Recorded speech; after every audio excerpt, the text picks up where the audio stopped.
This research examines how the design of indoor spaces could be used to connect their occupants to the present. It explains why this is important to human well-being and how the movements of the sun, wind, and rain could be a practical means of achieving this. It is suggested that the natural animation of indoor environments may have several of the same benefits as meditative practices based on mindfulness, only without the need for any special action on our part, making it potentially far more accessible to many more people. In the late 19th century, psychologists found that it takes a certain amount of time for our senses to be able to perceive the present.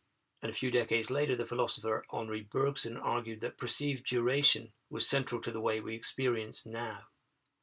In 1960, the Dutch modernist architect Aldo van Eyck incorporated these ideas into a well-known essay on place and occasion, arguing that the abstract scientific concepts of space and time were fundamentally out of keeping with real life, because the theoretically dimensionless point in space and moment in time lack the extension we need to actually experience phenomena.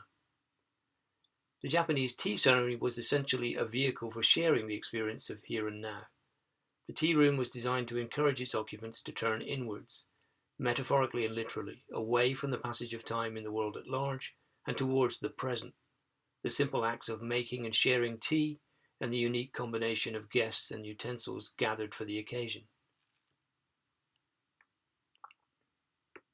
The notion of mindfulness in particular, which is closely associated with the Zen Buddhist ideals underlying the tea ritual, has been much discussed over the last 2 decades as a means of reducing stress through a heightened awareness of the present.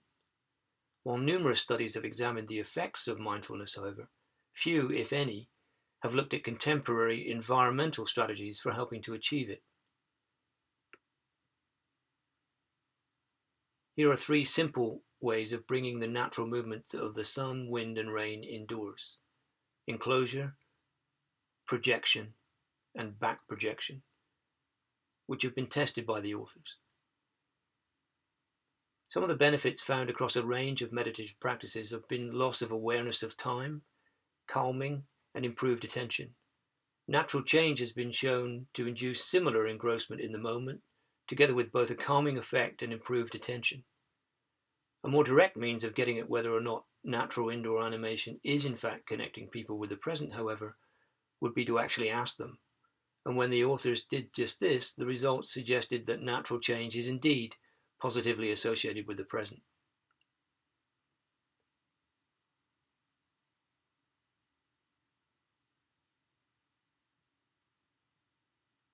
When we compared subjects' self-reported sense of presence while walking down a corridor, for example, wind-animated foliage, pattern P, scored significantly higher than other static visible events.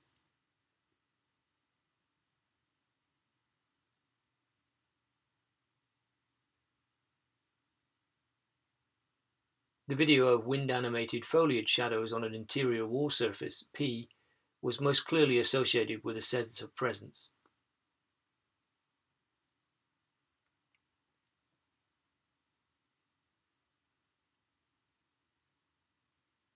Natural indoor movement seems to be capable of connecting us to the present, a central objective of meditative practices based on mindfulness, an important means of reducing stress. Using such movement in the indoor environments where we live and work has 2 significant practical advantages over meditative practices. It requires no special action or training, and it can be accessed without disrupting other activities. Based on these initial indications, the authors now plan to conduct a series of controlled experiments directly comparing the relative effects on heart rate and attention of natural indoor animation and a range of established mindfulness techniques. Thank you.